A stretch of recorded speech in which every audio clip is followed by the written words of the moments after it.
What is up, grappling fans? It is your friendly neighborhood BJJ podcaster, Raph Esparza, coming to you right now.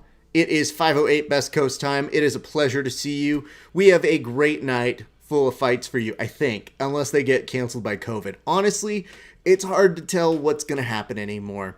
They might stop one of these fights with time to spare. Who really knows anymore? But here's what I can tell you. We'll be joined in a few minutes by our good friend, Senor Dan Hubler. We'll give him a few minutes to, get his beauty rest, come together. He's got things to do, guys. Listen, he is a busy man, teacher, father, human. He just celebrated his birthday this week. And he has already sent me his notes that he has for this week's bets and picks. So it is my hope that you guys will be here. Look at this. We've already got our good friend Senor G Baby sending in some love, just yelling out, yeah, y'all. G Baby, I realize now we're using a different system this time, so I'm needing to actually change the background on this one. I don't like that. How about a light glow? Let's see if the light glow works. Nope, light glow is actually worse. We are going to change the background, so I hope that it does not take out. It is currently pausing on my thing. Apparently, it's taking a little while to get the pinwheel of death out of here. So how about we just take out the background? Let's see what that looks like. Boom. It's tolerable. Looks like we just have a dead person chiming in on our broadcast here tonight. We'll figure this out in a moment. Meanwhile, as we're figuring out, let's give some love to our friends over at NogiBJJGear.com. Give them some love. Go buy from them. They've got some crazy deals over the weekend. If you use the promotional code GRAPPLINGHOUR15, you save, what's that? 15% off of whatever you put in your cart. Christopher James Velez, I see your note over here, but I still want to try and give this background just a little bit of a fix. It apparently won't let me change the color now that we're in the thick of things, which, by the way, is a great thing to see. If you are in the process of doing a live stream, no RIPs to anybody. Nobody really died here, people. Let's not ruin the story. He's still texting. You can't, Herman Cain. Shit, it can still happen. Anyway, let's get around that. Yes, Christopher James Velez says, crazy week. Crazy week indeed, and here's why. I think Christopher is alluding to the fact that we have, shit going all over the place. People are fighting each other, men versus women. At the very least, though, it is kind of what we would call Andy Kaufman's dream is happening in front of us. So, I don't know. Maybe it's good for us. Maybe it's bad for us. It's hard to say. Now, as I look down here, it actually looks like it's worse. I just hate the fact that I can't change the color as we're in the middle of a live broadcast. So, this one's on me. I'm going to go ahead and say this is potentially my fault.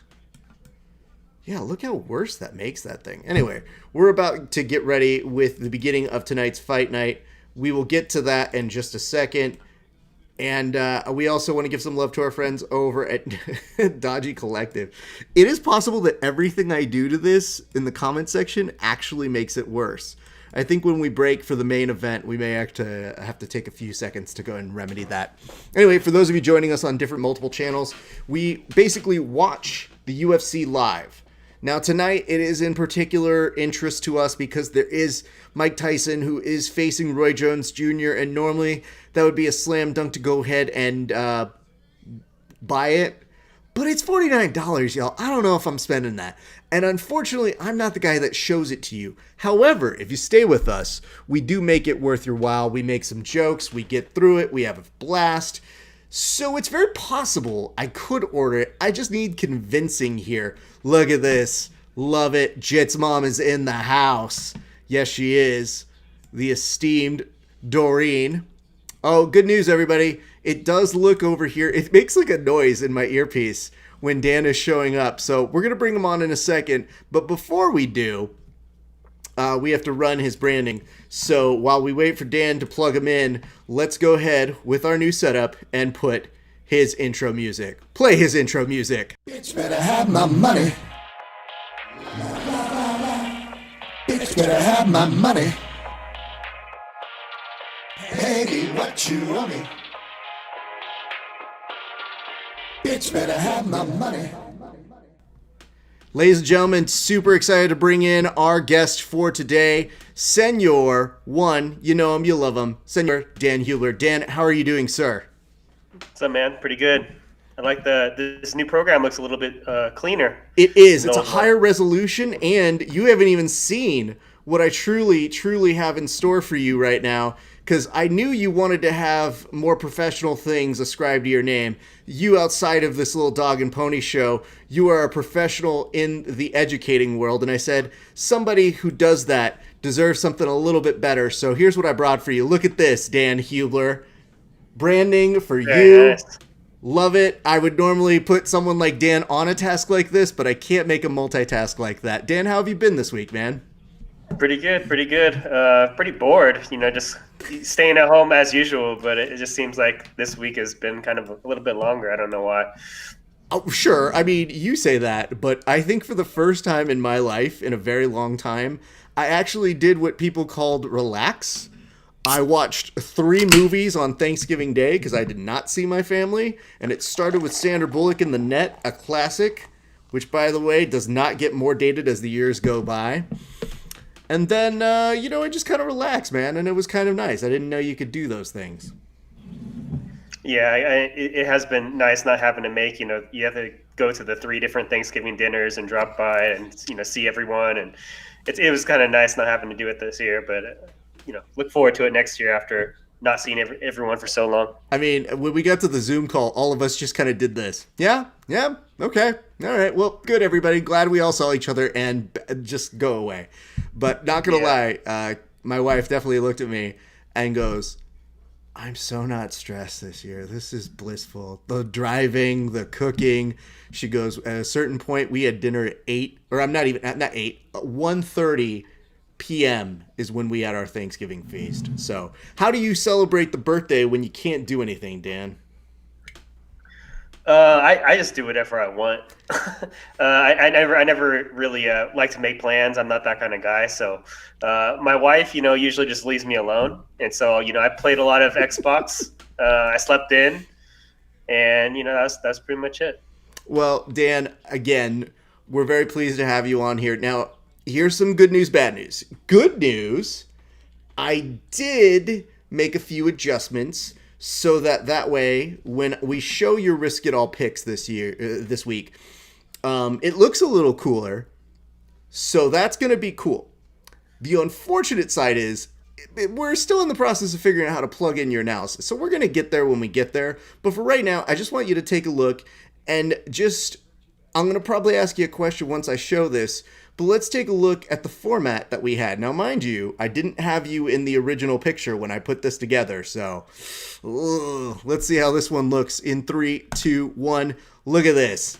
Oh, shit. Now we can see Dan right there. So, Dan, when you are putting this together and you're plugging it together, why did you pick these 4 people in particular? Because were you concerned that one of them might get the COVID within the time you made it? Well, I made it today. So I usually like to wait till the last minute anyway. But I made it today. And, going into, even with the Curtis Blades fight, I wasn't really, big on betting that fight anyway, because Blades was pretty significant favorite. So losing that fight doesn't really, make much of a difference. This is kind of a shitty card to bet on. But, we found 4 bets that I think are pretty good here. And we're just making the best out of it. Well, let's start right at the bottom. I see that you've got Gordon at plus 295, bet 2 to win 738. Walk us through that. Yeah. So Gordon, is my biggest underdog bet on the entire card. He's the underdog for a reason. It looks like, in his UFC debut, he didn't have an opportunity to show a whole lot. He got caught in that triangle choke in a transition. Up until that point, he was holding his own pretty well on the ground. I think they're not giving enough respect to Gordon here. That one debut doesn't really tell the story of who he is as a fighter. He's had some really great aggressive offensive grappling exchanges in previous fights, and I think he's going to make this a lot closer than the line indicates. So at nearly 3-1 odds, I think Gordon is kind of a no-brainer here. He's pretty opportunistic in scrambles. I think he has a round-winning style. And so, as a result of that, I'm definitely taking him at plus 295. All right, I see that. Now, again, when you see somebody like Gordon coming in, you're cautioning us. This does look closer than we would probably be told. You mentioned you got a couple bad breaks, that sort of a thing. For people who may not know anything about him, what is the best attribute that he has going in? Well, his offensive wrestling and implementing his grappling is really strong. He's someone who hunts for submissions pretty actively. He's someone who likes to play the top game, which I always like the jiu-jitsu guys who play the top game because they're also the guys who win rounds. Betting on jiu-jitsu guys in the past, it can be very frustrating when they work off their back the entire fight and they lose the round, hunting for submission. So I like the guys who are grapplers, but also play the top game, the round winning style. I can see Gordon also having some physical advantages here. He's a natural 125er. His opponent's dropping down in weight, trying to make it with a much larger frame. So I'm not sure how that's going to, hold up with Sue. I think he might look a little frail out there, but I think Gordon, if he can down Sue, he can keep him down for long enough to win some rounds and win the fight. Let us go to your second pick. I see Mazzani is also a negative 181. So why are we going for her in this particular scenario? This bet's kind of a fade of Rachel. And what my issue with Rachel is she just doesn't fight enough. She fights once a year. The last 2 years, she's lost those fights. We've seen her kind of like the jiu-jitsu type of fighter I was just explaining, someone who works off their back and loses rounds. Rachel will, go for arm bars, go for triangles, go for stuff on the ground. But she goes for that kind of like high risk stuff where you have to lose position. She goes for stuff in scrambles. And when she can't catch those submissions, she ultimately, starts to slow down and gets finished herself. If you look back at her last two fights against Paige and who was the other one? I don't remember who the other one was, but it was against Paige and someone else. And when she started off pretty strong, she had implemented her wrestling pretty well and went for some submissions. Down and then round two came. So we don't see enough of Rachel to know what to expect. If we just go based on what she's done in the past, this is probably a fight where Gina takes her down a couple times. She tries to throw up some arm bars, and ultimately Gino ends up winning a decision. But again, it's hard to know what to expect from a fighter who almost never fights. Okay. I like that you are conditioning people with the risk on that one. You're making sure they are aware of the risk at hand on it, especially with somebody who does not fight a ton. Given that, it's almost like you're betting more. Oh, I don't know if you just saw what is happening over. There's a very nice knockdown over on the UFC that is happening live. It is the first card, and we're already off to the races on that. So very nice over to that. We'll return back to that in a second. I do want to return back to your next pick, though. Let's go ahead and go straight to that. I see you've got Bazia there. Yeah, Miguel Bayesa looks really good. He's an undefeated prospect. He's becoming more and more confident. His last fight against Brown was pretty much a turning point in his career. I like him just because he throws with so much volume. If you look at the numbers on paper, you look at Sato, you look at Bayesa. Bayesa throws more often. He lands more often, and he gets hit less. And so I think what this fight's going to be is, Sato is going to be very patient. He's going to be looking for his counterpunching opportunities. But I think he's going to be so patient that he's going to end up giving up rounds. And, with the size advantages of Bayesa, with the larger frame, the reach, I think he's going to be able to kind of dictate where this fight takes place. He's going to kind of keep Sato back. Sato's going to be always looking for this home run shot that's not going to end up coming to fruition. And as a result, I think he's going to lose the decision. So Bayesa minus 195, I like it. I could obviously, Sato's got some power, but I don't see it being a very probable outcome that he lands that shot that he's looking for. Beautifully done there. Now, Dan, before we get to this next pick, I know this has been something that has been on everybody's minds. It's been on my mind. Are you ordering the Tyson and Jones pay-per-view? No. Yeah, I'm not going to do that. I don't want to contribute to that. I think it's kind of like this would have been cool 10 years ago. But now I'm kind of just like, this is kind of sad. I also don't want to support anything that could lead to Anderson Silva getting another fight. And they're talking about that being the possibility. So I'm like, you know what? Not going to spend the $50. Don't want to support this. Have fun, though. I almost have thought about putting it up to the crowd whether I will order it. because we essentially do a service here when, the pay-per-views are on. We kind of give people a little bit of play-by-play. We tell them, listen, we understand you probably can't buy them all. Having said that, I'm in a similar boat to where you are, and I also understand that leaving it up to the crowd is potentially a bad choice. If you were to make any impassioned plead for me to get it, because I've only got really about 2 hours here before I need to make a decision, what do you think would be the reason I should get it? I would say just take that $50 and bet it on Jake Paul. And if you want to waste $50 this evening, just throw it on Jake Paul and maybe get a little return for it. Is that the sad byproduct of this whole thing, is that Tyson is just barely one notch above a Paul brother? Yeah, I mean, I think if anything, the Paul fight is more compelling. I've been seeing, a lot of the stuff in the internet over the last week has focused mostly on that fight, because I do think that'll probably be a more competitive fight than, watching these two senior citizens throw punches at each other. I can't imagine that fight, Jones and Tyson can go over a couple of rounds. I mean, I would be completely amazed if these guys go at it for more than 3 rounds. But, who knows? It seems like kind of a fake fight. There's all this weird news about it. And, if anything, maybe bet on a draw because, the draw is like plus 800, something like that. You can make some pretty good money. And if this thing is rigged as it seems, a draw is not that improbable. Well, they've already promised both of them a belt. I don't understand the point of giving both participants a belt. Yeah, it's a participation trophy. I'm cool with it because it is kind of like a battle just getting them to the ring at this point. If you watched Jones's knees in his one of his recent workouts, the guy can barely fucking walk. So, yeah. Yeah, I thought the unfortunate byproduct not only was Jones potentially being rumored to fight Anderson Silva. And I was like, we haven't even done this yet. What the fuck are we doing talking about the next one? We haven't even done this one. We have to do this one first. I got a note here from Steve Baca, and he writes, "Are y'all twins?" Well, Dan, I'll let you take that one.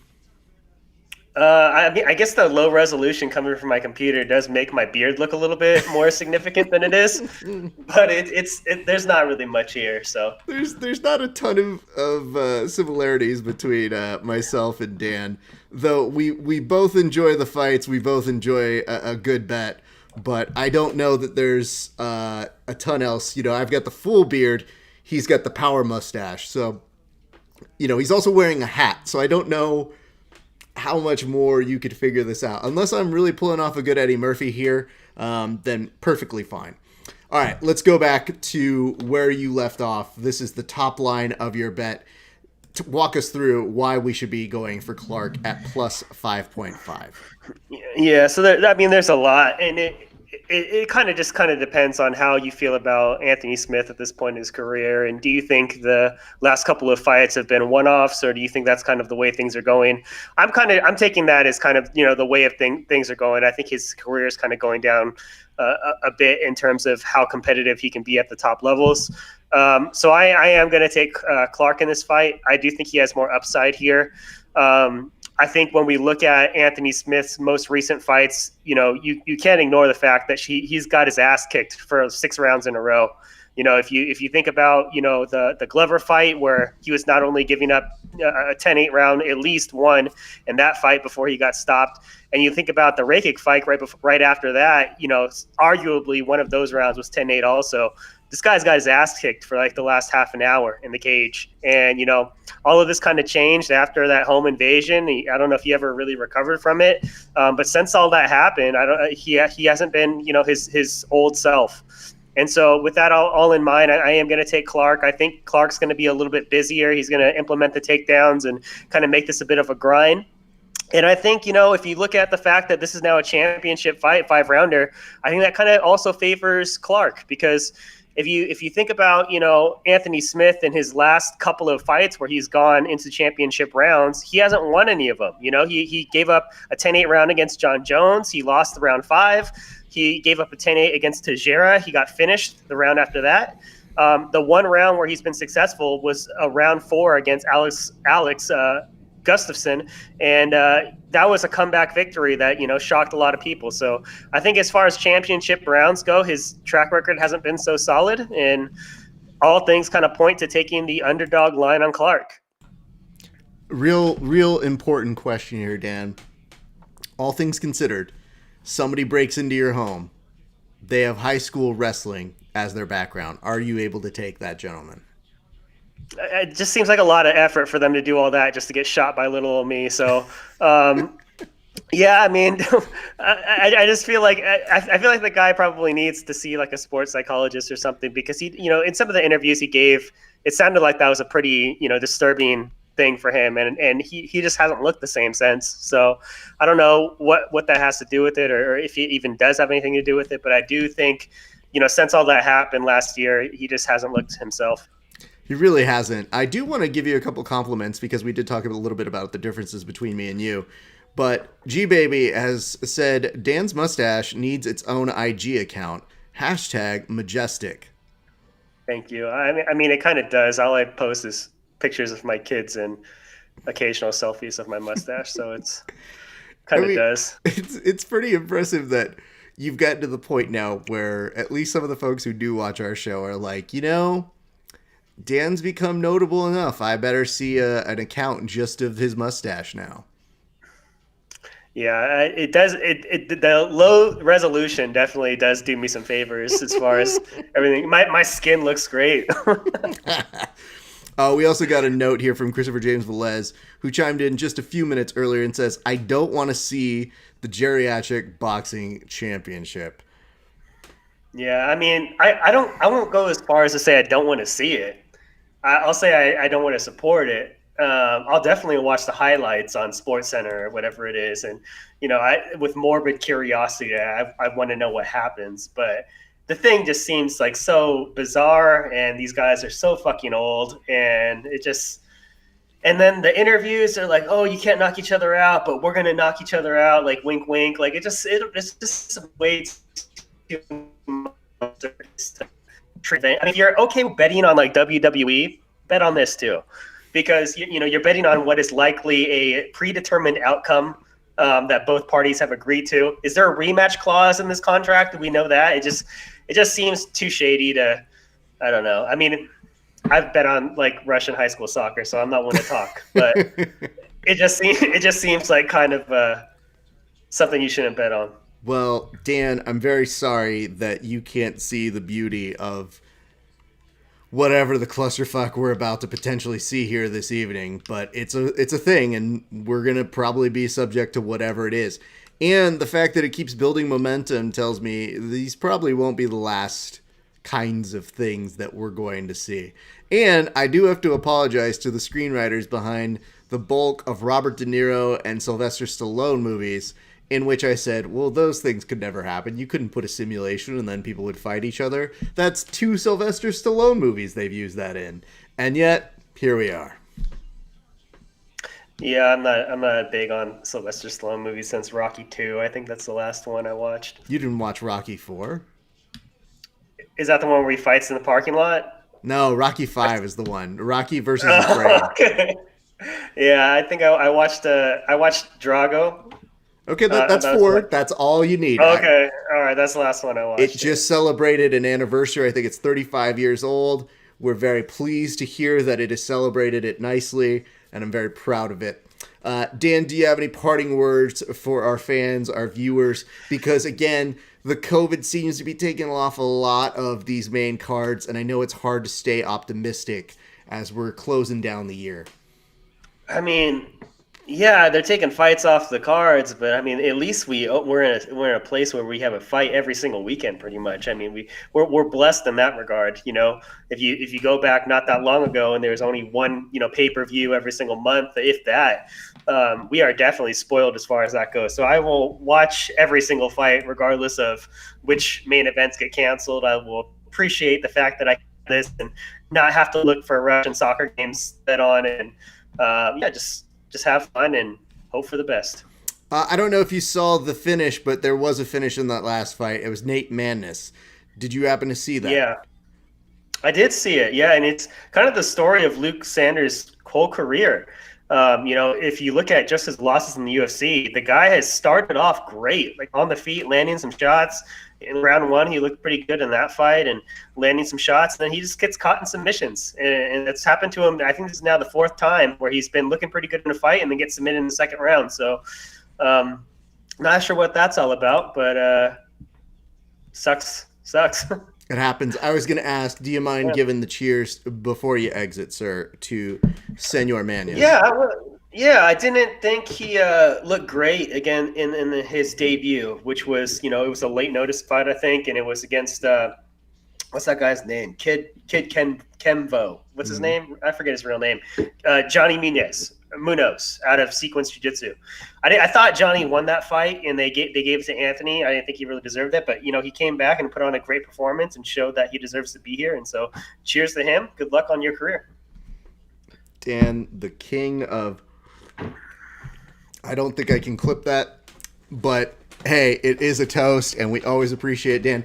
We look forward to seeing you again next week. We hope you have a restful rest of your last part of your Thanksgiving before you got to get back and educate the youth. But we appreciate you coming in today, sir.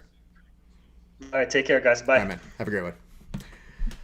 All right, our thanks to one Dan Hubler. Let's get him out of here. Well, bam. No, me. And I also want to kick this off. Do you guys like the graphic? If you like the graphic below, please let us know. I unfortunately have to take that one off. I know it's very sad. I know. It says, what is the beer of the fight companion? Well, give me a second. I can tell you what it is. But I also have to make sure that the host gets his own branding. Because guess what, everybody? I can't. Oh, no, that is not the one that we're supposed to use. God damn it. It's supposed to be the one without Dan. Well, that changes things. All right, as I prepare this, I can tell you what it is I'm drinking today. Today's beverage of choice is none other than Electric Living. It is a hazy India Pale Ale at 6.8% alcohol volume, 16 ounces. It's actually pretty good. It's from the Highland Park Brewery out here in Los Angeles. I was sipping a little bit as Dan was talking, not that I wasn't paying attention, but I was enjoying it, man, but I couldn't even really talk about it. I didn't want to talk over him, but it is quite delicious, so I would actually recommend this one. G-Baby Sales sounds like my kind of brew. I think you would love this one. I didn't know what I was getting into. I just told the good folks over at Hop Merchants, the place where I grab most of my IPAs and my beers. Went over there, just enjoyed it. I said, just give me whatever you want. I'm giving you $30, just fill my fucking thing up with shit I haven't had before. And mind you, they don't really give me a lot of repeats, so they take that good of care of me where they know exactly what I've had before. I don't know if that's actually a good thing or a bad thing. That might mean I'm an alcoholic. Anyway, not important. I'll figure that out on my own time. We are about to go to Gordon, who is very bouncy right now, and he will be taking on the one, the only guy who I forgot his name, but we're going to say it anyway. That's why. Sue Mudajari. Yeah, it's not going to happen. I'm not going to get that one right. But yes, loving it indeed. Enjoying it. Send me your comments, questions, hints, concerns, allegations. We are back on Twitch today, which I'm actually very happy to be on, as we have a very impactful fight night happening in front of us. So we are glad to welcome our friends back over on that side. It's been a while since we've done one of these broadcasts on that one as well. But we wanted to make sure that this thing would bring it back to all of our friends, our family members, everybody who's been tuning in for all them good times. Unfortunately, that branding does not work for me, computer. We're going to need to fix this one up as we do, just so that you guys know where we're at. We start off very impactful. You can see Gordon pressing ahead, charging very quickly. Sumajari. Should we just call him Jumanji? I don't think that might actually start getting into that. People don't feel good hearing that sort of a thing for the racism. Let me see. I hear a note here that says the Tibetan Eagle. How was TE? TE was good. Oh, how was Thanksgiving? Jesus Christ. Are you having a stroke? Press 1 if you are. Oh, fuck! Suwajoshi. I actually got closer to that name than I thought I did. That was vicious. Holy shit. I wasn't feeling good about where Gordon was on that. Gordon was way too just charged up that I said, man, I hope he doesn't get just beat the shit out of in a very quick fashion. But that's exactly what happened here, kids. Comes in. Ooh. Look at that. That's a thing of beauty. Dude, he got that kind of hit that just rang the bell. And you know when the high-pitched dog frequency starts to happen. And Sue not only hits him, but a delayed fall. So it's right here. Beautiful left hand. Comes in for 1, 2, 3 more. And then that last one just is the final blow that puts him down to the point where he's covering up and the ref comes in just in time. G-Baby, I know that you said Jesus. It is. It says, where's Tiberia? Yep. G-Baby also is pointing out that the flyweight division is becoming his favorite division. Well, that's beautiful to know. It's really could. Who knew that if you lost, Triple C? We don't need you anymore, bro. We're good. We've got a lot of things happening for us. Okay. We have to catch up on some cheers because I've seen some folks give us some shares. As you know, you give us a like, you give us a share on the Facebook. We give you a toast on air. We will do that in just a second. I want to make sure we take care of all of our housekeeping things. I'm also going to be going live on Instagram. I've been waiting for my computer to charge because this guy, I forgot. Oops.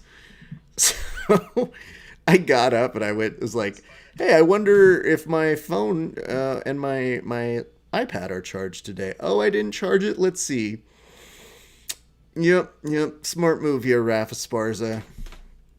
Either way, that's not going to rain on my parade. I'm having a great day. And it says here, crazy to think that Uncle Dana wanted to kill the flyweight division. I'm still not convinced he doesn't want to. There's a large part of me that still thinks that even though there's a lot of rush to this division right now, Dana's still sitting back and going, I don't know, these fucking tiny guys, they don't do it fucking for me. They should fight on each other's shoulders. That's what they should do. Whoa. What is around his neck? I don't want to make fun of it too much because it's probably something tribal and I'm probably going to get it wrong as to what it really represents. But yeah, it's probably something cultural. So if somebody wants to explain to me what that is, that's cool. To us here in the States, it might look like he took part of the curtain off of his living room and wrapped it around. If that is insensitive to you, I'm very sorry. I'm just telling you what I'm seeing here. Anyway, you're going to see a lot of respectable journalists tonight talking about whether they are also going to get the fight here tonight. We here are almost considering putting it up to a vote because we're far less credible. At least that's what we're telling people. Look at this kid. Sue is so respectful. Let's see if we're probably going to have an interpreter here. Again, with the left. Rings the bell. Eek. I see where you're at here. Tiberian flag of freedom. Thank you. Sorry, a little bit earlier, we heard from one Christopher James Velez that was asking me how my Thanksgiving was. But in doing so, said, how was TE? Thanksgiving? Is that like the helium or the particle property we're supposed to be doing this? Thank you. Save your money. Don't get the fight. It's looking dicey. I don't know where to go on this one, if I'm being honest. Paul Felder's mustache looking very good tonight. Oh, okay. That was an easy translation. He just said, thank you very much. So they're not giving them Sue on this one. It's just Sue Majari. That's your name. It's like Cher. Oh, he didn't want to fight a second round. That makes sense. And Felder is continuing to pay praise to this young man.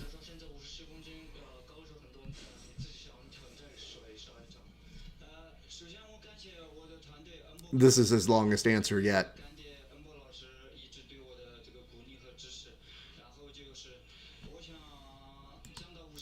It says, dude, he has to be coloring his mustache. Felder's mustache also needs its own IG account. Yeah, probably. He says, first of all, he wants to thank his club. And second,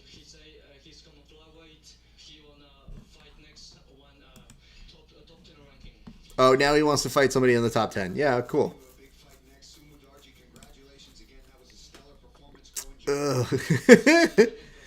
Good.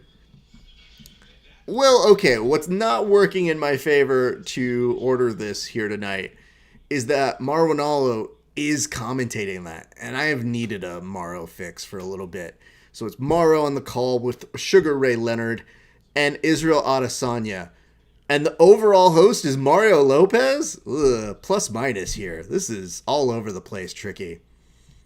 All right, let's catch up on some cheers. Why don't we? Let me first see who has been given this. It says, Sue the Jumanji is the correct pronunciation of his name. I mean, every once in a while I say something and I just realize, well, it's on tape forever, so I guess I'm never running for political office, which is probably a good thing. Though I think we're going to get to a point where so many people are going to get caught with so many different, like, bad allegations and shit, that at a certain point they're going to be like, Raph, you turned in the mayor of LA. And I'm going to be like, what? How did I get mayor of LA? Everybody else had a sex scandal. Oh, okay. So I shouldn't mention mine. Nah, dude. All right. Well, eek. All right. Anthony Smith coming in strong here tonight. Anthony Smith very much has many a pose like he is from East LA. So it was very interesting to see this young man always carry himself like a true professional here. All right. Let me double check. I'm going to pull this up and then we will be caught up. Arowana, you slut. You misspelling Sugar Ray Leonard's name. How dare you? We've already had, 20 comments here tonight? Jesus, you guys are on fire. Loving you guys joining us. You make our days brighter. Of course, we've only got 2 more fights left on the pre-card. And then we go to the main card of tonight's UFC Vegas 15. So we are in for, so far, a breezy kind of evening here. All right, let's see who has shared it thus far in. And then I can catch up on who is supposed to get the proper dues. I'm going to go ahead and remind you guys. So now that we have this thing here, look. This way? Yeah. Look at that.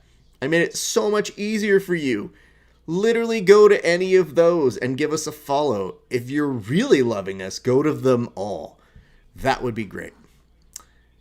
According to Woods says, Anthony Smith looks like a creative fighter template on a UFC video game.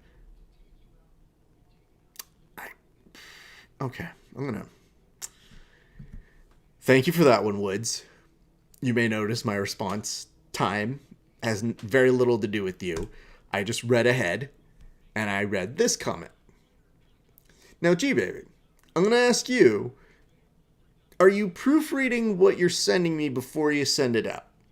There's not a ton that's grammatically incorrect here.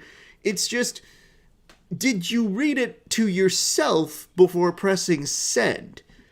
Because I'm pretty sure you want me to read this out loud, and I will, because I am a competent host. But again, let's look at what this says over here, where it says, they are raw dogging the main card. Now, G-Baby, for further clarification here, are you insinuating that they are having unprotected sex with the main card? If so, please qualify that. Because me just saying that and giving a voice to what it is you're putting out there, it might sound weird.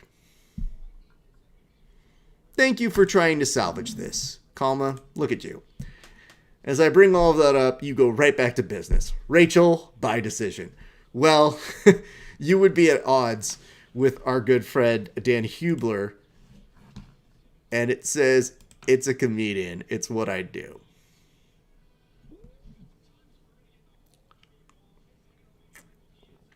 Jesus Christ. I agree with G, baby. Do you and should you? Who's drinking more than me already? That's, I guess, the question we should be asking ourselves. Bloody Elbow is doing a radio-style play-by-play stream. Wonder where they got that idea from. Bitches. All right. I've seen some people give us some stuff here. According to my Facebook... Don't thank each other. Don't do that on my fucking broadcast. I don't need that shit right now. All right.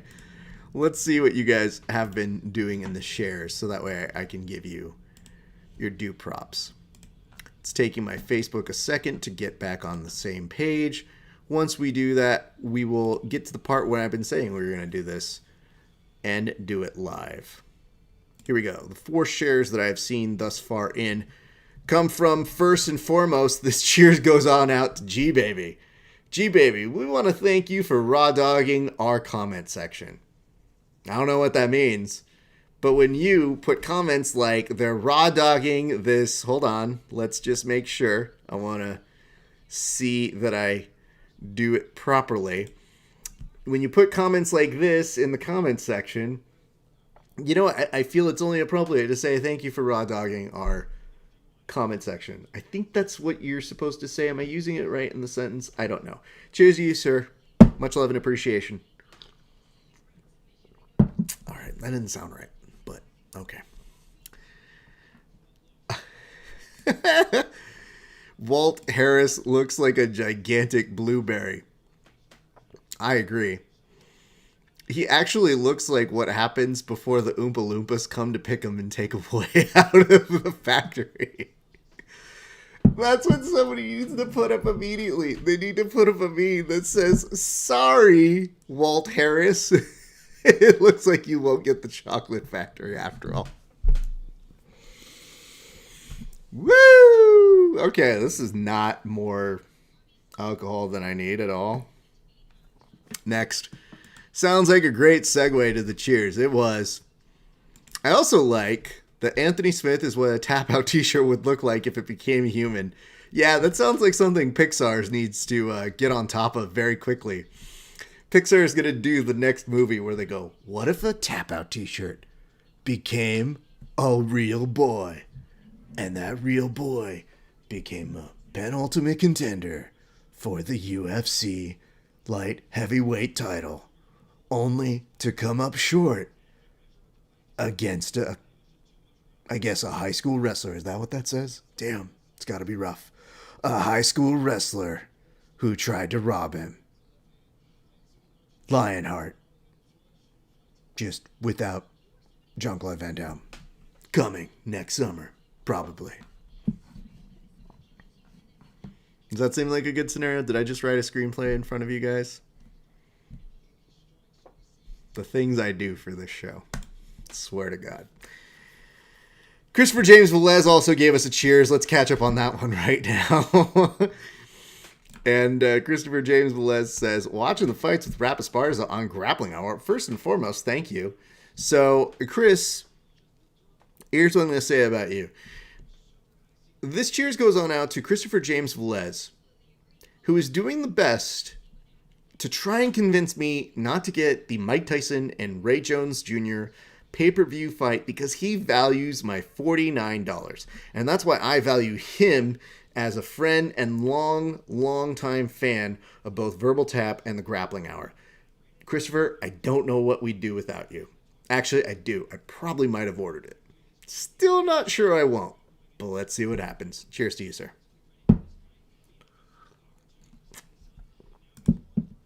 I just don't understand how... one of Dan's little bullet points that he sent me for tonight's broadcast was Well, Anthony Smith is 0-2 since losing to a high school wrestler in his house. So things don't bow well for him. And I have to say, it's kind of sound logic if you really honestly think about it. Like, really put it to use. So here's where we're at right now. We still have 2 more fights, then they go to the bigger thing. Whoa! Hold up, that would be a better movie than the current jiu-jitsu movie. Dumpster Fire? What? What are you talking about? Nicolas Cage only lends his name to top-tier entertainment. He would never put his name on something that just goes directly to Redbox. So I am insulted by that kind of association. I cannot believe that you would do that sort of a thing. Nonetheless, still cheers to you anyway, so, you know. It says Danny DeVito should have been the protagonist of the Jiu-Jitsu movie.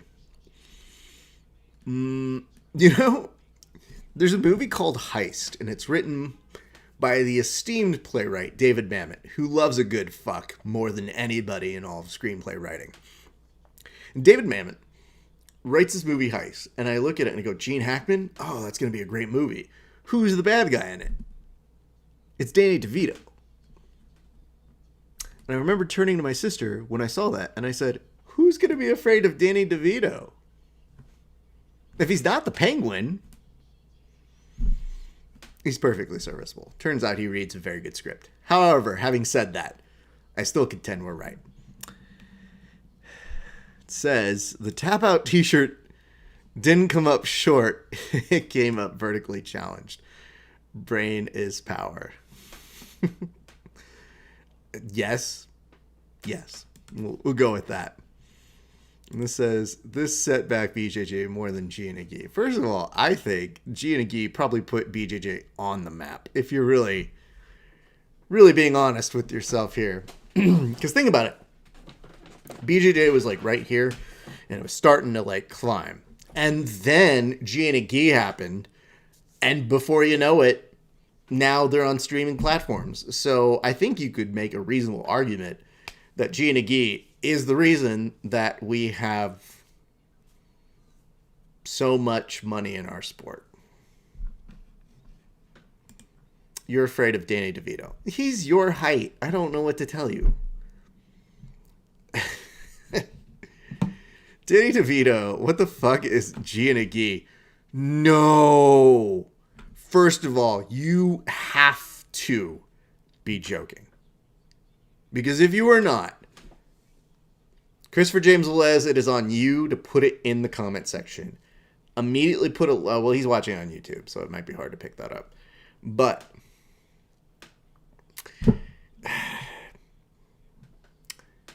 just tell me in the comment section now if this is for real, and I will explain it to you. If not, I'm not going to waste anybody's time. I'm not going to go and re-explain what should already be on your rotation, on your Spotify. Oh shit, is it on Spotify?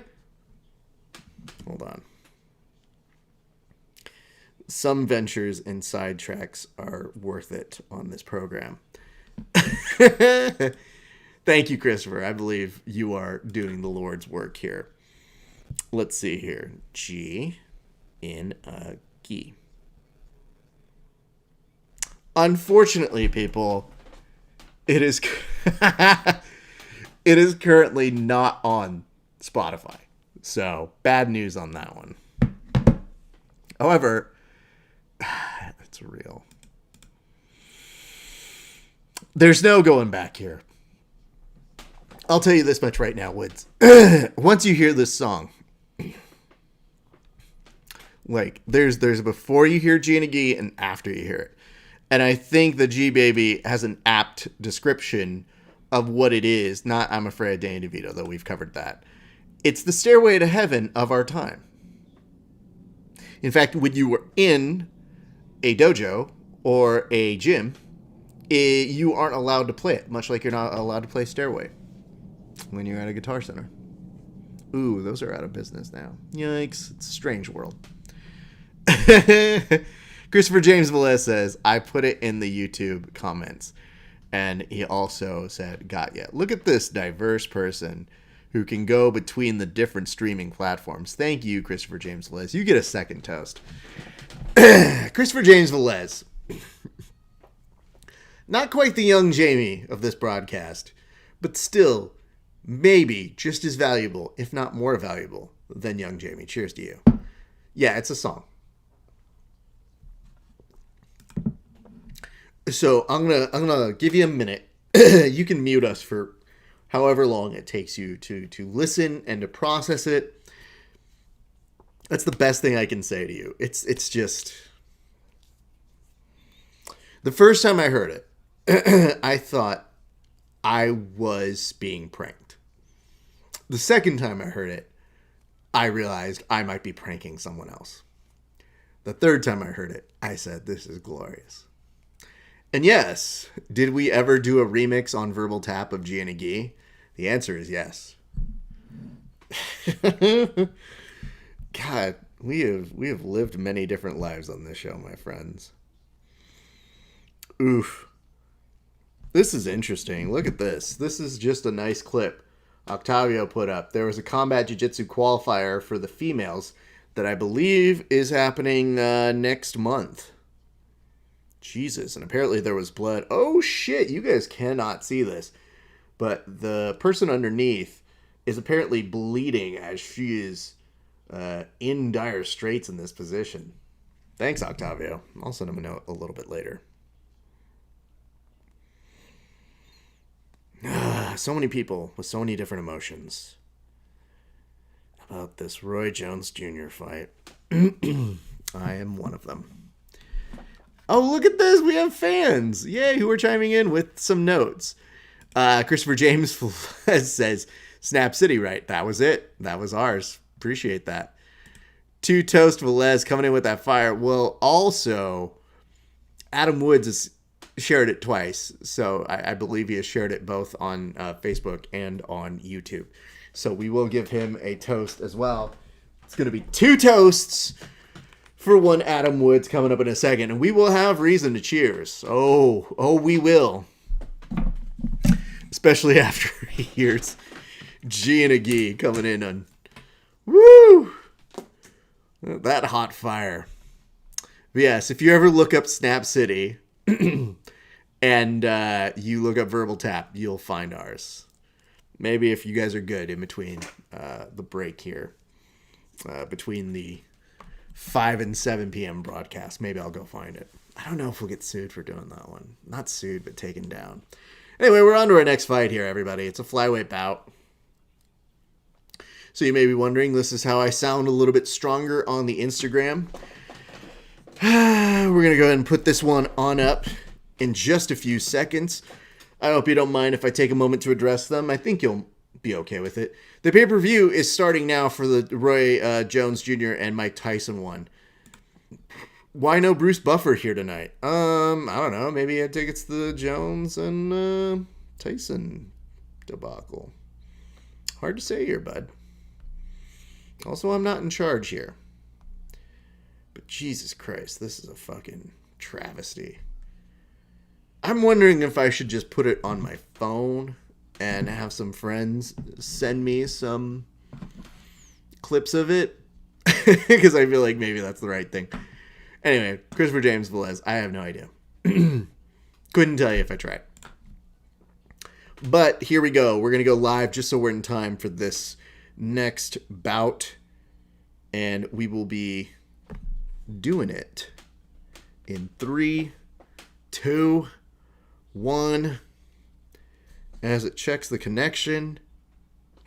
Hey, what's up, everybody? It is your friendly neighborhood BJJ podcaster, Rafa Esparza. We are coming to you live right now. It is 6:02 Best Coast time. We are watching the UFC Vegas 15 prelims. Probably not watching the Mike Tyson and Roy Jones Jr. fight, but maybe we will. We'll see. What's up, Submission FC? Glad to have you guys. We have friends who are watching on YouTube, Twitch, Twitter, Periscope, all of those faces. And then we've got our friends over here on Instagram. We very much appreciate everybody tuning in with us. And we are at Mazzari and Ostovich happening right now. I would love to hear who you think is going to win this one. Earlier in the evening, we had Dan Hubler come in and tell you put some money on Mazzani. So we'll see if Dan Hubler is correct. If he's not, send hate mail to @KoreanZombie, not Verbal Tap Cast or Grappling Hour. We are not responsible for those picks unless they're right. And it says Rachel Ostovich is literally the opposite of BJ Penn in every conceivable way. Are you saying that in the fact that she doesn't show up to bars and get into fights with people and then sometimes lose fights at a bar with people? Because that could work too. I'm not sure if that's exactly the reference you're going for there. If it is or it isn't, I will not shame you either way. That is not my job here tonight. But you can see right now, Mazzani looking pretty good right now. Right here, right now. Coming in, she had the back for a few seconds, now gives it up. Both ladies are standing, and it looks like Mazzani is ready to go. What is Odin the Doge? That's an interesting name. Good for you. 3 minutes, 10 seconds left on my clock in this very first round. Very excited to see how this fight will play out. It is the first of what will be many different picks I'm sure that you'll see Dan Hubler have here tonight. Of course, you also get to see a little bit of what exactly is going to happen with Dan Hubler's picks, in the sense that he's been leading us to the promised land pretty well in the past few weeks. So his whole thing is he's like, listen, Rachel Ostovich, you don't see her fight all the time, so it's hard to always get a read as to what kind of fighter you are going to see. In this case, you have Ostovich in the white trunks, Mazzani in the black. And of course, you'll see Mazzani have the better tattoo selection this evening, giving us a lot to look at. The hair color also very bright purplish, which, by the way, Izzy Adesanya once was asked about why he colors his hair, and he says he likes it so that he can actually create streaks of flashes of when people are having him in his eye line, so that he can actually move so fast it can create a very disorienting effect for your opponent, which I don't know if that's scientifically true, but it sounds cool. Once again, Mazzani working from the back, trying to get a trip here, may not get it. Instead, bullying Rachel on over to the side where the cage is, coming in with a couple knees to the thighs. Now trying to, with one underhook, get a little bit better control. Now grabbing the outside wrist. Going back to pummeling on the inside with the knees. Tries to bring it back around. What's up, Abel? What's up, Shango? Good to see you guys. We are watching UFC Vegas 15. Hope you're having a good day. If not, that's not my problem. But if you are, hey, listen. G-Baby is in the comment section saying, let's go Mazzani. He is feeling it for her. He could be on the same page as Dan Hubler, giving you the prediction picks all throughout the evening. We'll have to see how this one's going to go here, kids. But if you guys give us a like and a share on Facebook, we will give you a toast, just like we have to do for a couple more of our friends in between the rounds, and we will take care of that. 49 seconds are left. What is up, Frank Julia Silva? Good that you are joining us. Hope you're enjoying your fight night right now. It says her brother Dave is the homie. That's awesome. Good to know. Well, she's looking pretty decent in this first round, we gotta say. So we're in a good spot for Mazzani. Of course, lots of fight time within this whole section of the fight. Again, we still have one more fight after this for the prelims. We take a short break, and then we do the main card all together. And it's looking like we're not going to order the Mike Tyson. Ooh, Mazzani trying to put an exclamation mark at the end of this round. And they break up. All right. Since we have a second, let's go ahead and catch up on another cheers we need to give on out. This one is going out to our good friend, Senor Adam Woods. Adam, thank you very much for one of your 2 shares. We'll do a second one in a few minutes. But this toast is out to you for truly understanding and appreciating the brilliance that is G and a Gi. And if you don't understand it, now you know. As Dana White said, parroting the one notorious B.I.G., even though he claims he's the one behind it, If you don't know, now you know. And now you do. Cheers to you, bud.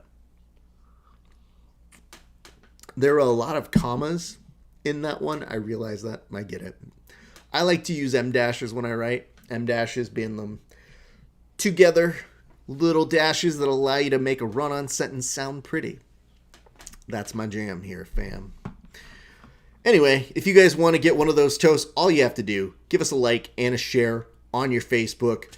And if you're on YouTube and you're new to us and you want to give us a subscription there, we love that just as much, if not more, if we're being honest. So here we go, round number 2. Woo! Very excited to see how this plays out. What's up, Jits Mom? Glad you are joining us yet again. Always a pleasure to have you around with us.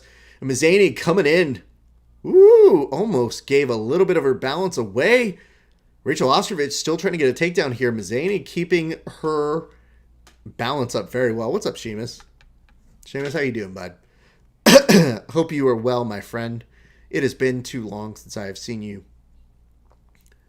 However, Mazzani trying to control from Turtle. Looked like she was thinking about getting one hook in. Instead, Rachel Ostovich gets back up and rolls into guard. Mazzani is trying to pass here, but Ostovich is going to be able to re-guard, and she looks like she was trying for an arm bar. It could be better than it was supposed to be, but instead, you did see Mazzani get her hand out of danger. But again, Ostovich is trying for a second armbar here. It does look like Mazzani kind of giving up a little bit of the position to secure the pass. Almost looking like she can allow a submission to happen here and is not really going to get her submission. As a result, Mazzani is in a north-south position, already starting to try and control the body here, slowing down Ostrovich from moving out of this position. Lots of weight and pressure here. I wouldn't be surprised if you do see Mazzani attack one of the arms in just a few seconds here. But you are seeing Ostrovich trying to get a little bit of momentum by swinging the legs back and forth a couple times here. Nothing doing. Mazzani opts to go into a more side control position here, slowing her down, trying to make sure that she is not going to be able to move from this position, but slides back into a north-south here. Ostrovich is trying to take the back. She might actually pull it off. And yes, she does hook both legs in, starts trying to get a few punches in that are slowing Mazzani down from getting back up, who essentially lifts her off of her back and gets back up to standing in front of her. Good exchange by both ladies there. That is why I don't always love that north-south position when you have somebody who is both very flexible and has good dexterity. So, not everybody can do it, though. Females tend to have very, very solid flexibility. So, it is always something to look out for. But a lot of the guys, when they can pull that shit off, you end up being like, haha, I've got a north-south. Haha, you have a rear naked choke. This is not going well for me.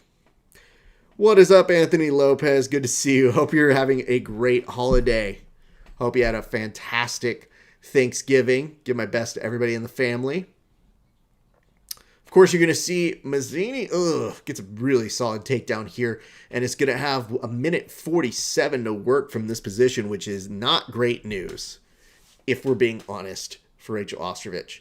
Of course, previously, Ostrovich was able to make a bad position into a good one, so we're going to have to give her some time to see if she is able to make something happen here. But this time, Mazzani is way more comfortable staying in a half guard, almost making her eat the pressure so much she might start giving up something here a little bit more. What looked like at the very beginning, she was controlling the arms a little bit better. Right now, she actually looks like she's just using her shoulder pressure to make things really bad. She is in a mount position.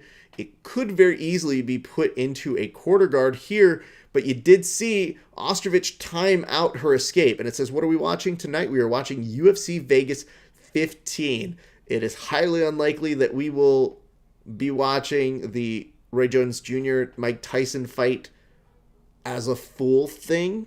We may casually see what's going on from our friends who will be updating their social medias and whatnot all throughout this evening. And yes, you are seeing on Mazzani start to pull through. She's going for a second hook attempt over here. Not going to get it. Actually, she doesn't even have one of the hooks in, but instead it's bringing down some hammer fists. Just legal enough. Ostrovich does get back up. Almost looks like she is backing that thing up into the cage, which was not a great choice in this particular section, as it played way better into Mazzani's game plan here. And now Mazzani's just unloading on her with a few seconds left to go in the round, letting it all go. And when they reach the end of the second round, Mazzani coming over, looking pretty good about herself, and she should. Look at this.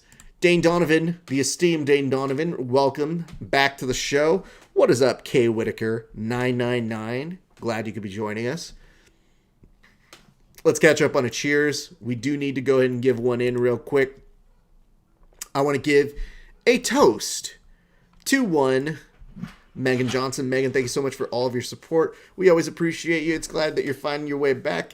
We have missed you on the past couple of events, but we're glad you're here today. Cheers to you. Thank you so much for the support. Of course, night is still young here. We still have a lot more footage to go over. And of course, we are excited that we have one more fight before we get to the main card. And that's how things are going. Things are going very nicely and briskly. And just to go over a couple comments that we got here earlier, G-Baby did say earlier, what a scrap, and it has been a pretty good scrap. And it does seem like Dane and G-Baby are, having a nice little Craigslist moment in our chat section, so good for them. And then, Megan, thank you very much for your return cheers. And of course, Dane Donovan, always a class act, making sure to say hello. It's like when somebody comes to the party and they announce themselves, oh, hey, what's up, everybody? Good to see you. Yeah, no, how are you doing? You guys been good? I haven't seen you in a bit. Dane, thank you for your share. We will take care of you in just a few moments. Just remember to give us the like and the share, and you did both. And to those of you who haven't done both, if you could do it, it'd be great. You don't have to, but I'd like to toast you. It's kind of something that we enjoy doing here on the show. It's our way of saying thank you. And we also want to remind you, as we do see they are back at the action right now, tomorrow we will do a live broadcast with a panel for the combat jiu-jitsu. And that is going to be taking place from Mexico. So, as you know, anything that is filmed from Mexico will have a very, very weird orange filter put in to remind us that they're very strange and bad. Just kidding. In actuality, they filmed something today, and I was just showing a little bit of the clip from my friend Octavio, who is out there helping with the production, and it looks beautiful. They filmed an outdoor sort of arena for today's event, which I believe they will put up highlights of that a little bit later. But tomorrow, today was the qualifier for the female event that's coming up next month, but tomorrow they're building an indoor little facility in which we will get to see the actual combat jiu-jitsu tournament that's going to feature a lot of notable folks. Unfortunately, it will not feature Ashley Williams, our friend from over in the UK, as, of course, COVID provisions make it so that he cannot make his way out of there. So, unfortunately, we will not see that. But in his place, of course, you're still going to see plenty of people. Nate Orchard's on that card. You've got PJ Barch on that card. You have a lot of heavy hitters, but we're always excited for those two folks, friends of the show who have been interviewed. Also, Chris Lucerine. I always fuck up his name. Recently fought AJ Agazarm. He will be competing in a special match against J.M. Holland. Then you've got Nick Honstein versus Keith Kokorian. And Derek Rayfield is taking on, last I checked, it was Michael Esquivel, but I don't know if that's actually still going on. I'll check that one a little bit later. To come back to the action in front of us, there's 2 minutes and 30 seconds left to go on my clock. And to quote our good friend Christopher James Velez, Mazzani is looking great. What is up, Nick Hall, BJJ? She has been very dominant in this fight. She has been putting the pressure on. She has looked solid with her striking when she has been striking, but the bulk of her fight here tonight has been that of dominating the ground game and the control game. And now she's unloading on Ostrovich, has him mount, and you are seeing Ostrovich has to give up position here for just a split second. Dane Donovan chimes in by saying heavy elbows. What is up, Dan the Preacher Boulevard? Or Boulevard, sorry. I read Boulevard because my brain filled in the extra word there for a second. Anyway, you were seeing Mazzani. The referee is looking very concerned here, but Ostrovich gets back to her feet, and Mazzani just misses with a punch that probably would have opened the piñata at your local party. But instead, they have 130 seconds left to go all around, and you were seeing Ostrovich very tepid in trying to even shadow box. And on that one, Mazzani didn't even really try to fake her out with that one. Mazzani lit for a bit of a knee tap and just said, you know what, this is good enough. You and I know this isn't really going to happen. I just hope you know I'm going to pretend like I'm doing a knee tap here. Now with the back fighting in the turtle position, Ostrovich is blocking as many of the punches as she possibly can. She does stand up, and Mazzani just trying to rain down as many awkward punches as she can. She gets a kick to what might have been the liver there, but it does set down Rachel Ostrovich. And ladies and gentlemen, we are at the very beginning tonight of the very first correct bet call from our good friend Dan Hubler. Dan is telling you guys, get in on these picks.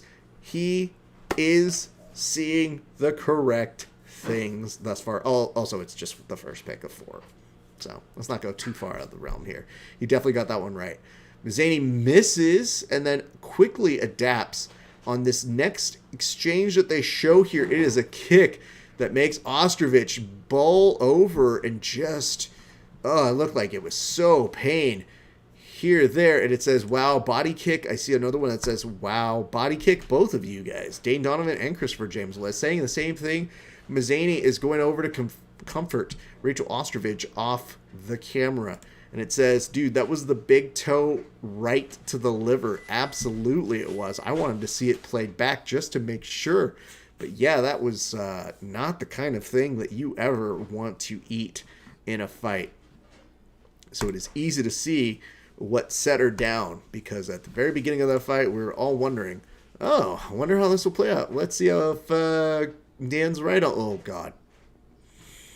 Never again. No, thank you.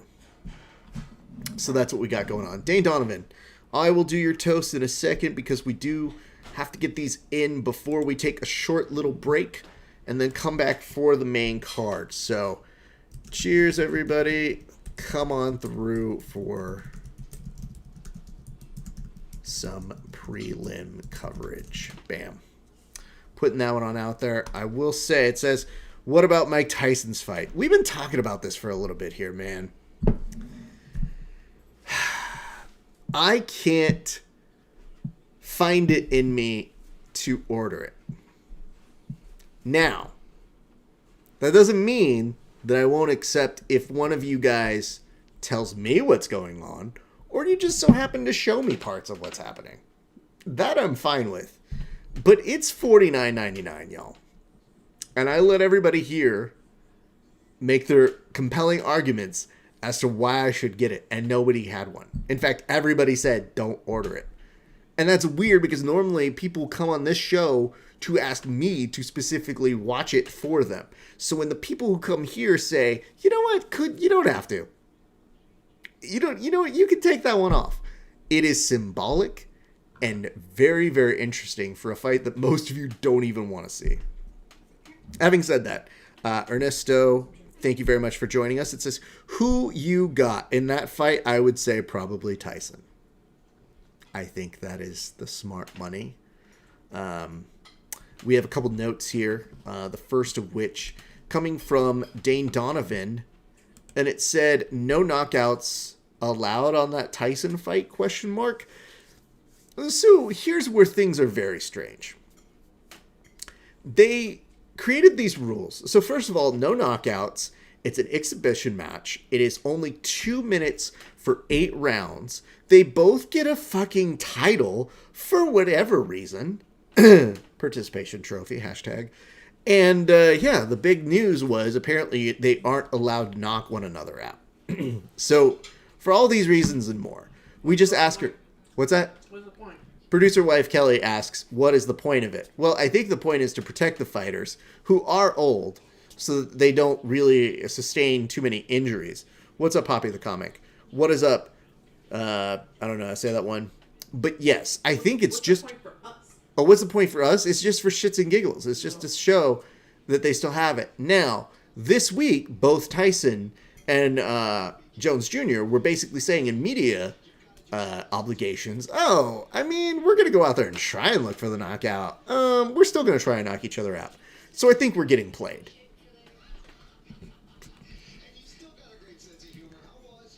I think she just made a joke, and I want to hear what the joke was, so we'll come back to here. And it says, body shots only. Imagine if it's just body shots.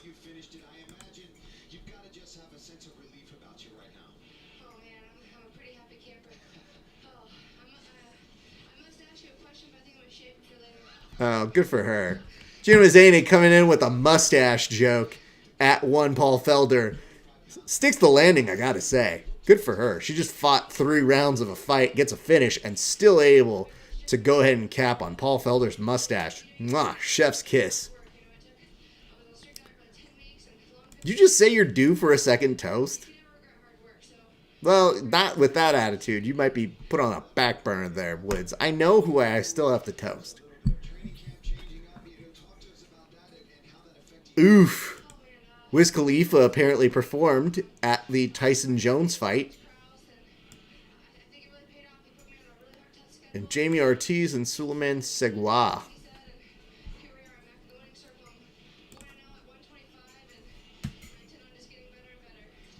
Well, she's saying she plans to get better and better. She's got to win there. Thank you, Megan. Those rules make the Tyson fight sound lame. Happy you're saving your money, Raph. Well, thank you. I'm glad that that's the case because honestly, listen, we just barely started doing a gift exchange for the family. That's the money I'm supposed to spend on my family members. What am I supposed to tell my dad? Hey, Dad, didn't get you a gift this year because Roy Jones Jr. was fighting Mike Tyson. Zany is saying she really wanted to get the finish. She does get it.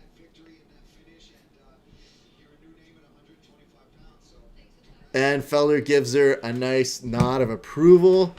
All right, well, she gets a cheers before Adam Woods because she knows how to respectfully wait. So we're going to give one to the knockout prowess of one Gina Mazzani. Anyway, as we do this real quick, I want to go ahead and say thank you all for tuning in. We are going to do the last fight, take a break, and then do the main card. And on the main card, we actually have 6 fights on this one.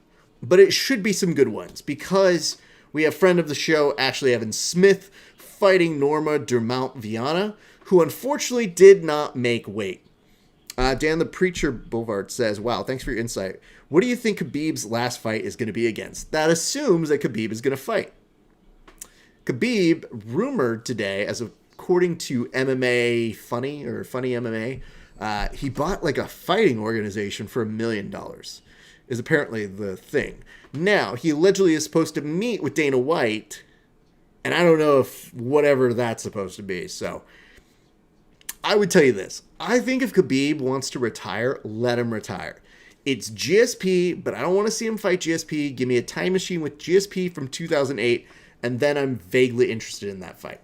Otherwise, do not care. GSP is too old now. You're not even looking at somebody being in their prime, fighting somebody in their prime.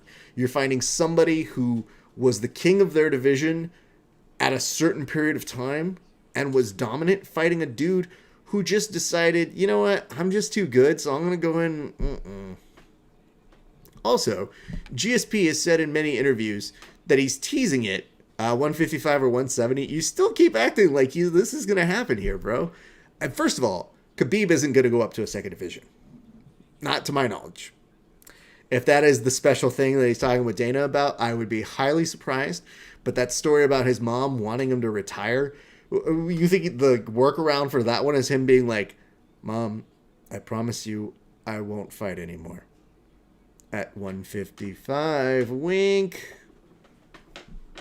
I don't think that's how that one is going to work. So anyway, let Khabib live, dude. says, Woods, I hope you're doing good, man. Again, continuing your Craigslist love to one another. All right, let me go ahead and do Woods' cheers after I do Gina Mazzani's. So this toast goes out to one Gina Mazzani. Gina, what the shit, man? Not only did you fight an incredible fight, you get the finish, but you also land an incredible joke on Paul Felder's expense. Look at that man's mustache. You did it properly. Thank you so much. Cheers to you for an incredible finish. Big fans. Very happy to see you get the win here tonight. Cheers to you. All right. Number 1, Adam Woods. Let me see here. You know, Adam Woods isn't the type of guy to go out of his way to say, hey, listen, I'm due a second set of cheers. Adam Woods is a much more humble human being. He waits his turn. He lets me do the cheers for everybody but him. And then he says, hey, Raph, I am ready for my toast right now. And we're going to be happy to oblige that one. Cheers to you, Adam Woods. Thank you again for your second share of our show. We appreciate it, especially because we like for people to tune in over on the YouTubes. We always love it when people give us a nice little shout out and whatnot. So cheers to you, Senor Adam Woods. Delicious. What's up, M. Jones 6? Is that supposed to be M. Jones 6? Because I don't understand it. Either way, happy you're joining us. Let me just double check. We are not missing out on any folks, but we have taken care of, I think, everybody, and we appreciate you. Dane, did I do yours? I don't even remember at this point. Anyway, them's my rules for Khabib. I hope that he enjoys himself, takes some time off. Dude, the only thing I don't care about Khabib doing right now is this. Khabib was like, you know what I want to do? I want to go back to school and finish my thesis. Now, can you imagine being the teacher to one Khabib Nurmagomedov? Because you're not going to fail him. He's going to have the easiest schooling ever. The dude is already, like, beloved in his hometown. He's going to turn in something, and they're going to be like, this is completely wrong. But you did maul Dustin Poirier, so I do have to pass you. And Dane, you said we are good, brother. Thank you very much. I just wanted to make sure. Because you're not like some people who just ask for their place in line. 29 minutes. What the fuck was that? The clock on the UFC just went 20:09.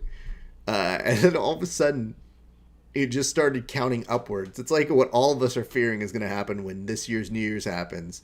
And it's going to be like, 2020 is over. And then it's just going to go into 61 seconds. So we're going to go, no, fuck you. This has to be done. It says, let's do a cheers to G-Baby's new belt promotion. I did see that. You know what's weird? I thought G-Baby was already a blue belt.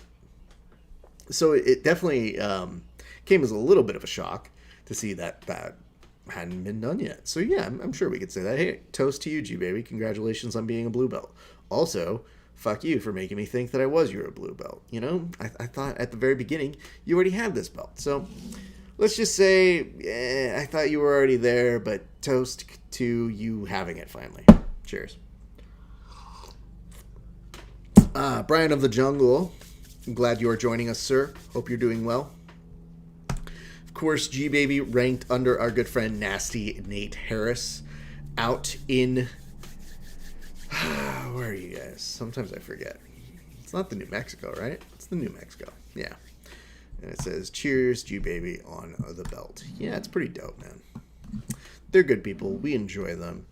I'm going to ask you this, Brian. Are you watching the Mike Tyson fight here tonight? I think this is a good way to really figure out where the collective soul of the show is here tonight.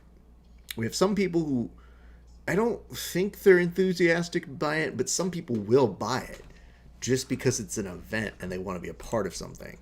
But I don't think anybody feels good about it.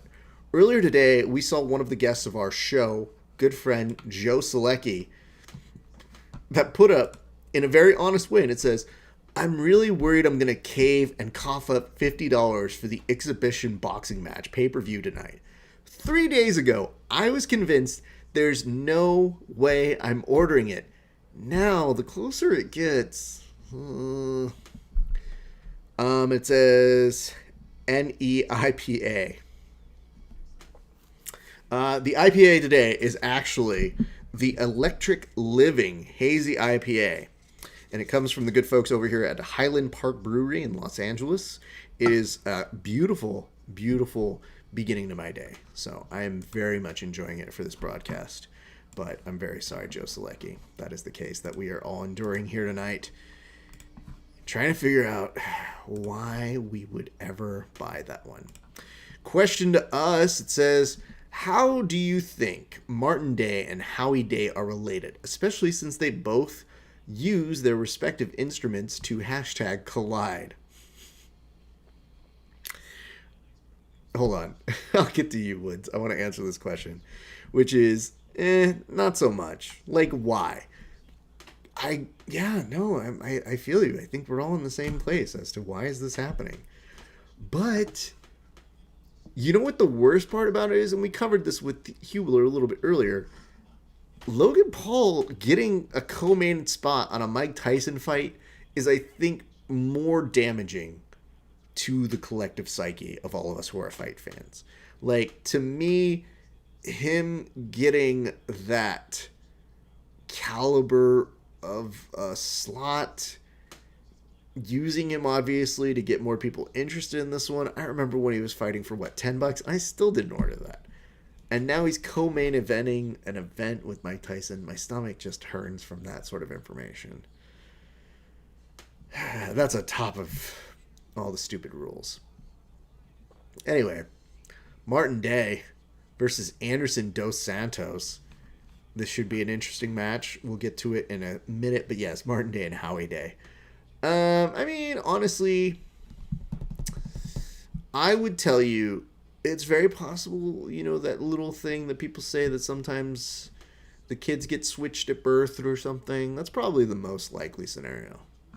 They're like, oops, I got a different child now. I don't know. They just handed me a baby.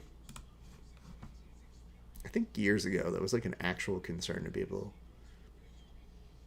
That was a long time ago. So, there you have it.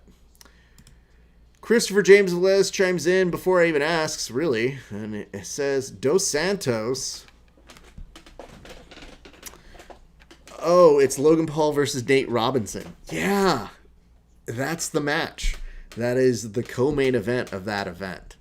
So we should all feel a great sense of terribleness about this.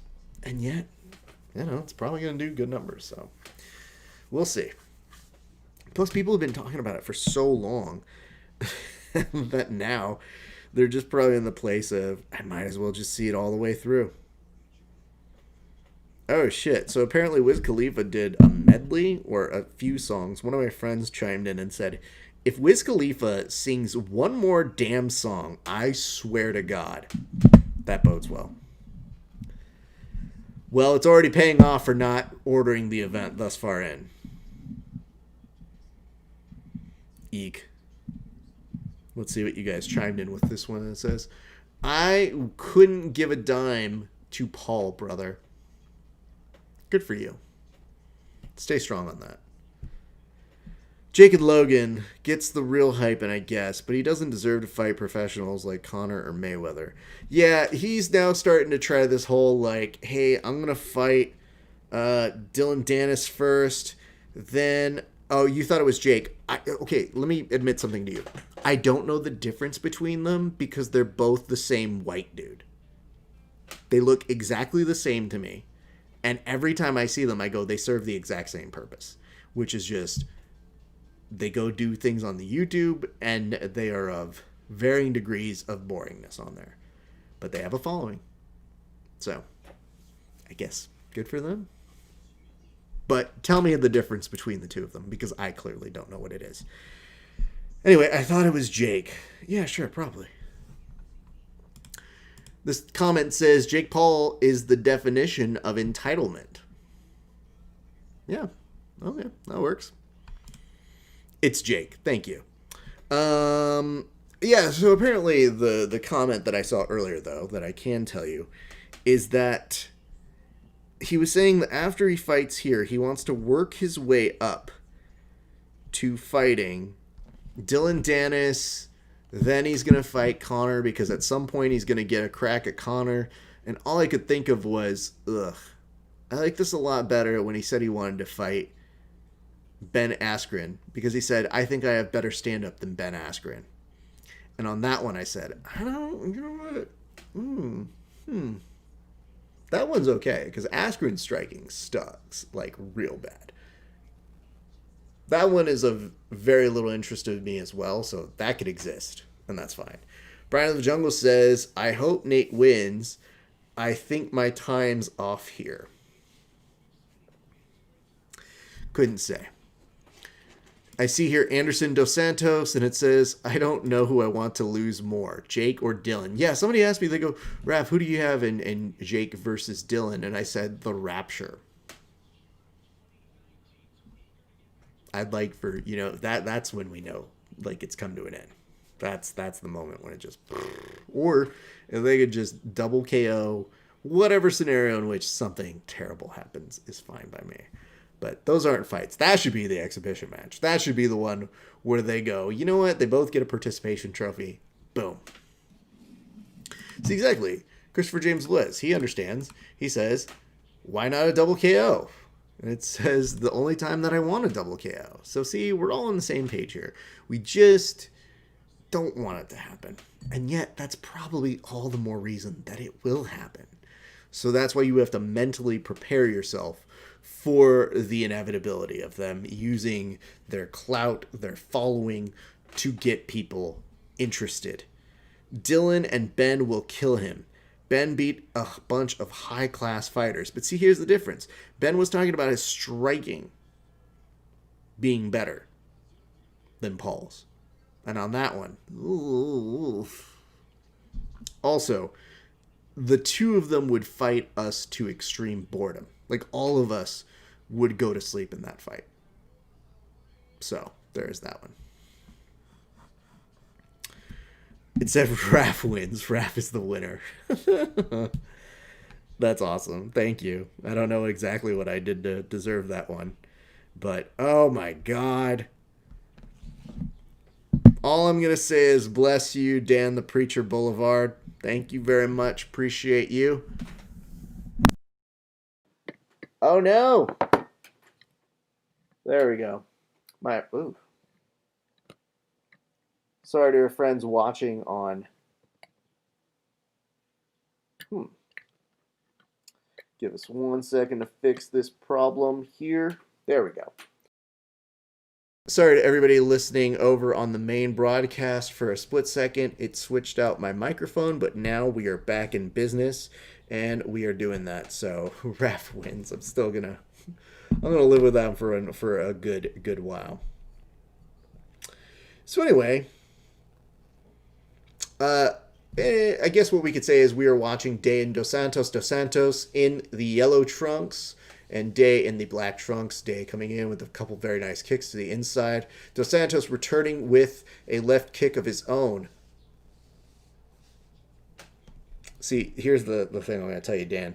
I did one of these, so that way, bink, like, subtle. Appreciate you. It says, Anderson Dos Santos sounds like a name created by one of those UFC fight name generators where you pair your favorite fighter with your birth month.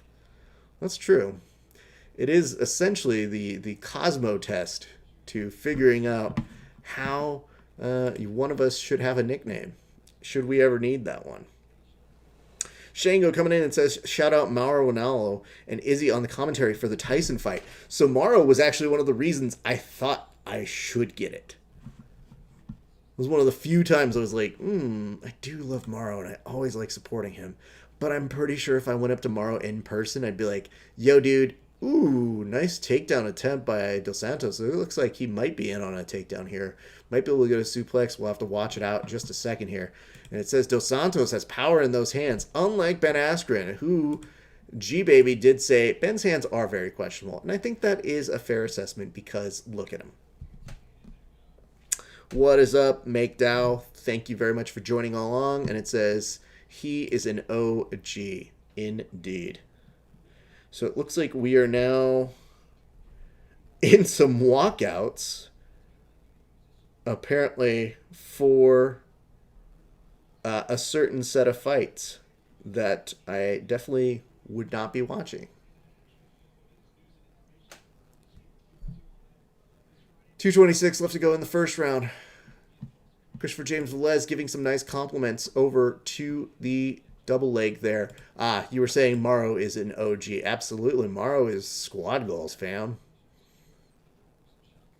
Morrow, listen, how is Morrow not exactly what I would love to do? He's gotten to work for Bellator, calling fights with legends. He's gotten to work Glory Kickboxing. And he's also worked in New Japan and pro wrestling here in the United States for the WWE. Like, yeah, I do all of that 3 times. What's up, Shane? It says, good night, you're a good dude, Raph. Thanks for always supporting the small biz coast to coast, always. I appreciate you, bro. Thank you so much for tuning in. Thank you for your questions. Obviously, I hope that you enjoy whatever it is that you're watching tonight, or if you just fall asleep, that's an equal answer too. No one's going to judge you here. Have a good one, sir. But yes, he is goals. Like I said, dude. And Dos Santos putting in some good work here from side control. Now starting to raid down on some elbows. And you are seeing underneath Day trying to get out of this position. But this is always a difficult position to be put in when you have a black belt level individual. But credit to Day, who does get back to guard. He has butterfly hooks in here. He has one overhook. He could be working on a sweep here if he really wanted to. That would be a really good option as opposed to getting punched straight in the face. And Christopher James Velez is saying right here, guillotine, whoa, beautiful guillotine. So you are a second ahead of me here. And yes, that's where it's going to happen with another takedown attempt, and that is probably going to be enough to secure the finish here. Eek! Yeah, that's not good, man. He has to tap here because he is not doing anything to 2-on-1 the hands, and he basically stayed within that position without even trying to fight it. I think he was just kind of hoping maybe Dos Santos would loosen the grip a little bit. But you cannot mess with black belt level finishes there. Eek. Choke. And then it says, wow, he had an in deep before going to the ground. Yeah, I mean, honestly, dude, if you have somebody who's gotten a couple good takedowns here or a good wrestler quality individual, you will build in a guillotine into your arsenal. But watch the way that he's already got in here. He has a low close guard here. So in between, he traps them there, raises the guard a little bit higher, but then pulls it back down. That's a very interesting thing that you don't see a ton of people do because they normally pull up their knees to get out of that position. But you'll notice he wasn't fighting it with 2-on-1 on the hands. He also wasn't trying to prop it out. Those are 2 ways that you can sometimes avoid the full brunt of a guillotine, but it is an incredibly difficult thing to do. So yes, he definitely had it in deep before going to the ground. Most black belts tend to. So here's some good news, everybody. We're 4 for 4 on finishes on this fight night thus far in.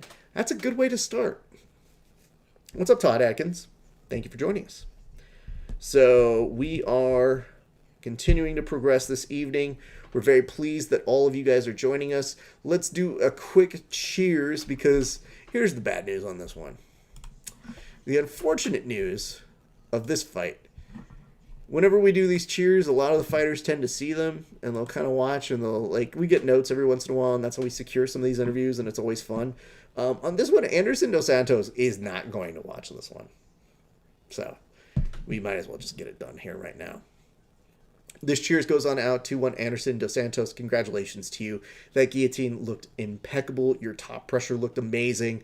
And let's just be real. Your whole fight that you had ended very quickly due to a very proficient black belt. So cheers to you, good sir.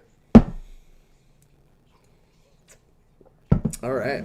Well, that's going to start getting us to the closing areas of the first chapter of our evening. Before we go, I'll take the last couple questions for you here. And it says, what a moment for the guy. Overcome with emotions. Put everything into his shot. Good for him. Absolutely, man, as he should be. These are incredibly tough moments to ever have to navigate, let alone perform with this many people watching you. And it says, cheers, Dos Santos, indeed. So he'll go over, do a quick little interview, I'm suspecting. After he does the interview, we'll take our short intermission. We will come back at the top of the hour, maybe a couple minutes after, and then we will continue our work here. We're not done. We have 6 more fights here to watch, and here's the thing. I want to make sure you guys know this. Do not forget it. Friend of our show, Kai Kamaka, will begin the show at 7 p.m. Kai is incredible. Kai is the person who got, I believe, the fight of the night at UFC 252. That might be correct. Correct me if I'm wrong. And he ended up getting it over our other good friend, Vince Pichel, who was like, how did I not get fight of the night? And I go, well, because, Kai Kamaka got that one. He's really good. And he was the beginning fight. And that was his UFC debut. So we are very much looking forward to seeing our friend fight there. Ashley Evans Smith is going to be in the next fight, another friend of the show. So we have lots of people that we know fighting on tonight's card.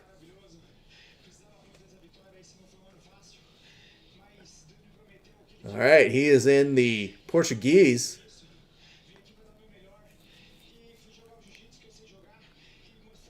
So it sounds like Jiu-Jitsu's number 1. He says, yes, it's been a tough year. I've had to overcome a lot. But I got to show that Jiu-Jitsu really works. If I ever want to fight, I'm pretty sure I'd be like, the only reason I won was because Jiu-Jitsu. Let's be real.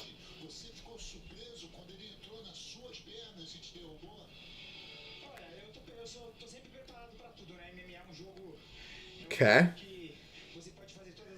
So this will be an interestingly long answer. But I'm intrigued to hear what he has to say about the guillotine finish here.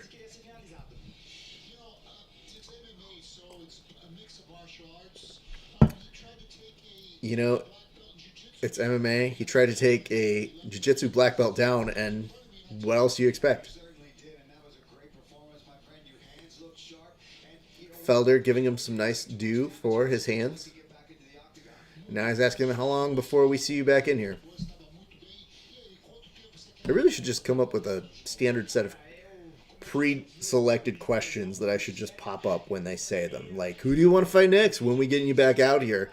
Tell us about your fight. Oh, he seems very committed to coming back soon.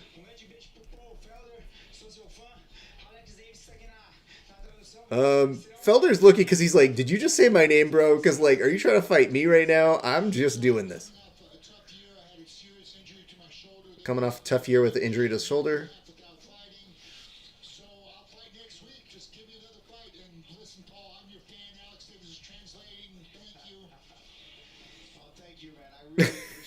Nope, not a call out. It was just him saying, I'm a fan of yours, Paul Felder. And you could see the relief on Paul Felder's eyes, like, God, thank God somebody else isn't trying to call me out on this bullshit.